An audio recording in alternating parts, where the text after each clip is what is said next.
What? Oh, she doesn't know about it? How much? 75 grand? Are you kidding me? How can she not know about that? She's on what? The camera's on. Oh, hey. Hi, everybody. Welcome to Drag Racing's Golden Era. First pilot episode of Dry Hops Rapid Fire History. Tonight, I am your host, Randy Herpel. I'm also the editor-in-chief here. In the booth, doing our engineering tonight is my brother Thaddeus Herpel. And our creative consultant and talent coordinator is Mike Couch. So, for our pilot episode of Dry Hops Rapid Fire History, we are going to tackle probably one of the most pivotal issues that ever came about in drag racing, which is the birth of the rear-engine dragster. Now, there's a lot of urban legend and a lot of misunderstanding about the birth of the rear-engine dragster, so right away, we're going to dispel a little bit of that legend that goes along with it. Contrary to popular belief, Big Daddy Don Garlits did not invent the rear-engine dragster. There were What? Well, no, that's true. I'm in the middle of doing a piece here. Well, I don't care what you believe. No, he did not invent the rear-engine dragster. What? Now, there's no need to use language. Ladies and gentlemen, my name is Thaddeus Herpel. I am the executive producer here at Drag Racing's Golden Era.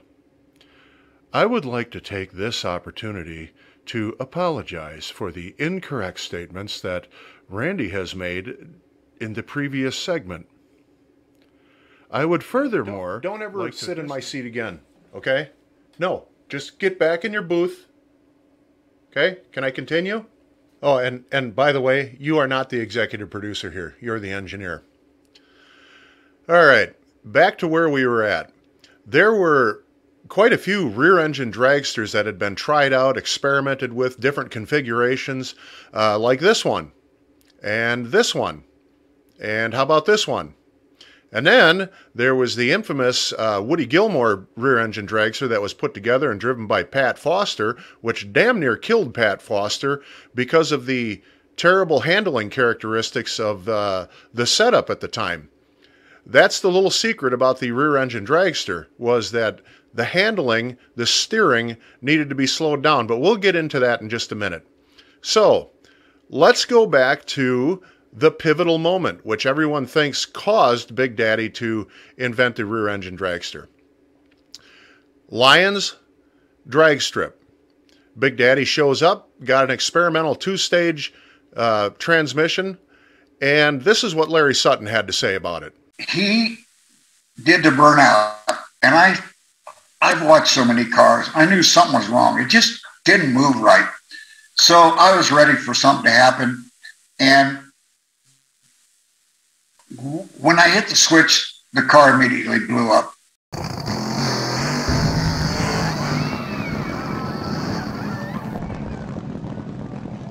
After the accident, Big Daddy was hauled away to the hospital, missing half of his foot.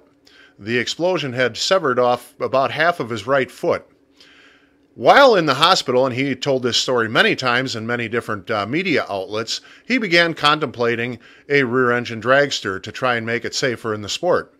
Now, if you listen to the whole story that he talks about, you find that it wasn't just the accident at Lions, and it wasn't him missing a right foot, it was all of the friends that he had lost or who had been severely injured in fires and clutch explosions and all the things that happened bad with front-engine dragster technology. And probably the one that affected him the most was the death of Pete Robinson qualifying at the Winter Nationals. Pete was a Division II racer and a close friend to everybody in that division. Mike Couch told me that the only time he ever saw his father cry was at Pete Robinson's funeral. So he was a loved guy, and I think that was probably more of a trigger for Big Daddy to try and switch over to a rear-engine dragster than losing his foot in an accident at Lions. There is more to the story, though, of what happened at Lions that day. Now, Big Daddy was injured, and injured badly. He lost half of his right foot. And I can only imagine the blood loss that went along with that, and it was a real emergency to get him to the hospital. However, part of this story that seems to have been lost in the mist of time is the injury that happened to a young man in the stands. And here's Larry Sutton again to tell us about that. CJ also had me do different things, including checking the grandstands and make sure nobody was injured. Well, I looked at grandstands, and there was an individual that was up there that I could see was bleeding bad. So I ran around the old tower to the side gate, and the side gate was one of those that had the bar on the inside. And so that in case emergency, you could get out. And there was always a guard right there to lock in case someone happened to open it by accident. Well, he had gone to the accident. Well, here I am yelling for somebody to open the gate and nobody can hear me. So adrenaline takes over and I ripped the gate off their hinges. And later they had to put a new gate on it. So I rushed up into the grandstand, and here is this individual with his arm, I mean, nearly severed. And I used to be the ambulance attendant also. So I knew pressure points. I stuck my thumb in his armpit and it stopped.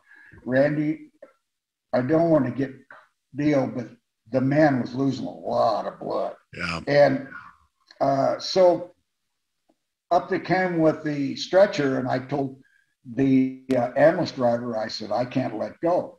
So I held him to the ambulance and all the way to the hospital with my thumb there. And we got him into the operating room, and behind me was Don Garlits.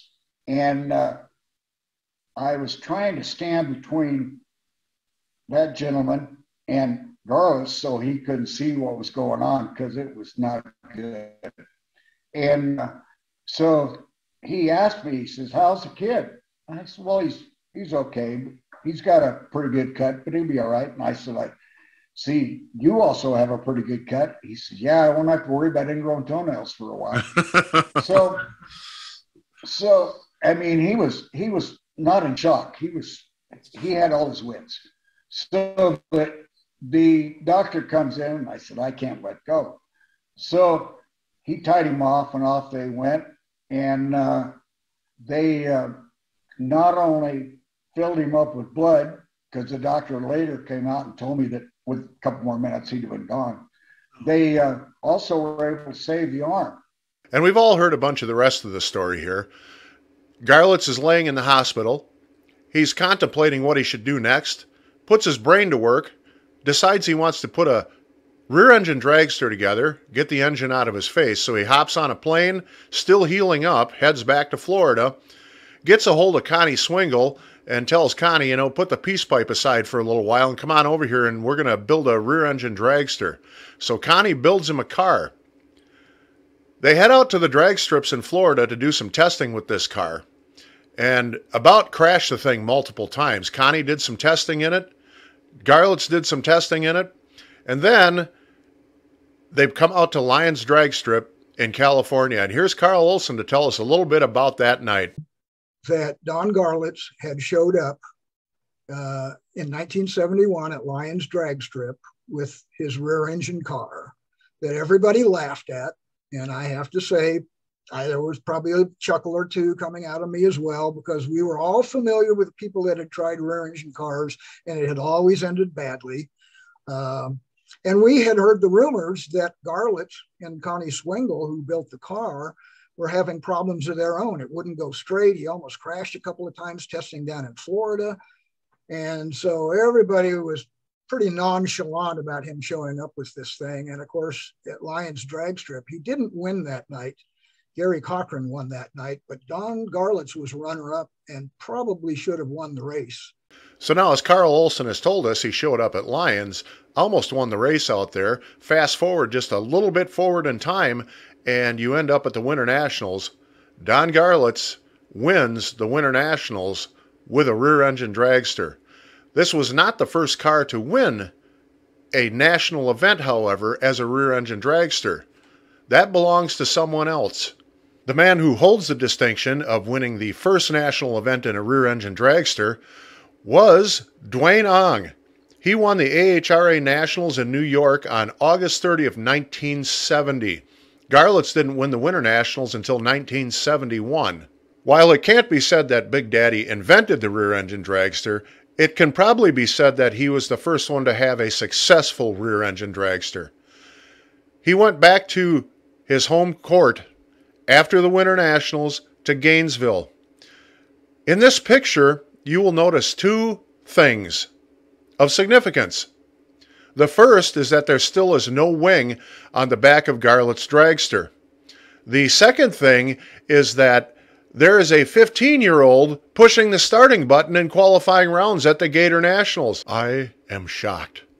I cannot believe that the NHRA allowed 15-year-olds to stand on the starting line. We should do an investigation to find out what other unsafe things the NHRA... Look, man, I told you not to sit in my seat. No one cares what your opinions are.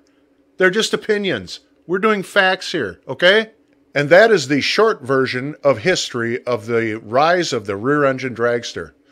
Now, while Don Garlits did not invent the rear-engine dragster, he most definitely was a true innovator in the sport and took the rear-engine dragster technology and turned it into something truly amazing. People followed his lead. I had the great pleasure of being able to stand and talk with Don Garlits for about 15 minutes at the Gator Nationals this year, and he told the story of how Connie Swingle designed and attached the wing that eventually ended up on Swamp Rat 14. Some other time we'll tell you that story. For right now, we're going to wrap up this episode and say we're thankful for you being here. And what are you talking about? What message? I don't know what you're... Where? Where's the message? Hand it to me.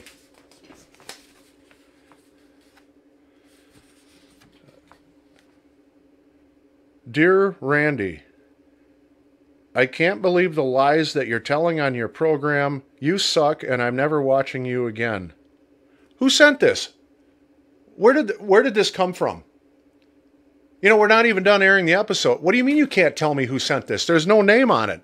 Where'd you get it? Email? What email account? You wrote this, didn't you? You know, you little son of a...